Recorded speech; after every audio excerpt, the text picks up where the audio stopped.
Chuck Berry's Johnny Be Good is aspirational as it is autobiographical.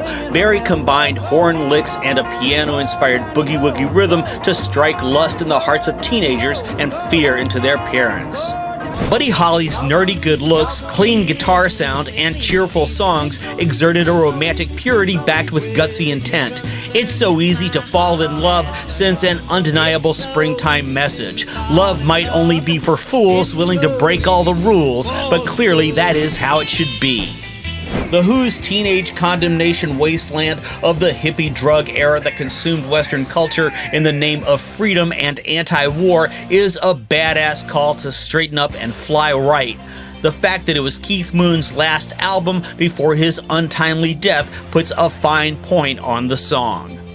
During his Andy Warhol-produced tenure with the Velvet Underground, Lou Reed caught lightning in a bottle.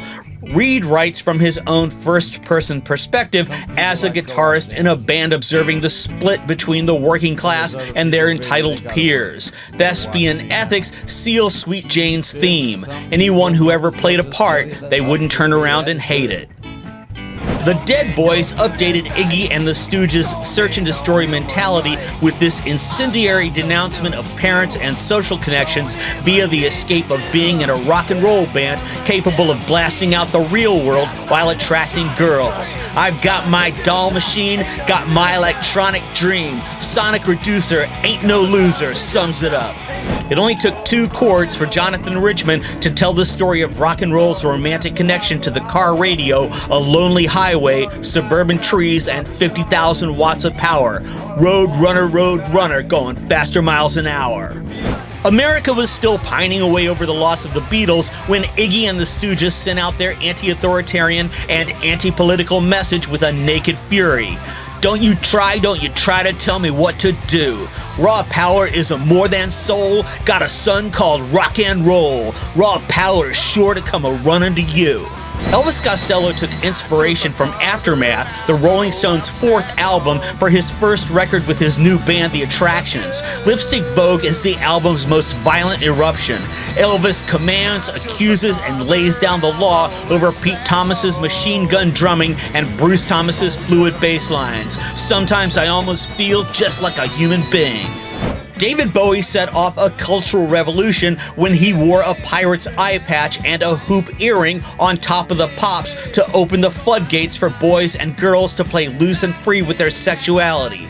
Rebel, rebel, your face is a mess. Rebel, rebel, how could they know? Hot tramp, I love you so. The first song on side 2 of the Rolling Stones' Sticky Fingers record puts a Pavlov's dog opposite a big bass drum in this greasy riff horn-accompanied barn burner. Love, it's a bitch. David Johansen and Johnny Thunders harmonize like a primping lion and a savage tiger over this blistering song about personality, the thing that American society prized most in the 70s above sex appeal. The resulting dilemma gets put through the celebrity and gender grinder with a punk fury looking for a real hot kiss. With an evil glint in one eye and a flirtatious wink in the other, Joan Jett dumped gasoline on slut-shaming society with the help of her all-boy band to deliver the last word on going all the way for the pure fuck of it. Tom Petty gives sage advice to every teenager chomping at the bit to bite the hand that feeds them in this masterfully produced classic. Tom's vocal squeals punch with snarling guitar jabs and drums that threaten to set off an earthquake. Damn the torpedoes and rip it up. You don't have to live like a refugee to kick over the establishment that treats you like you owe them something. Thanks for watching. This is Cole Smithey with Smart New Media.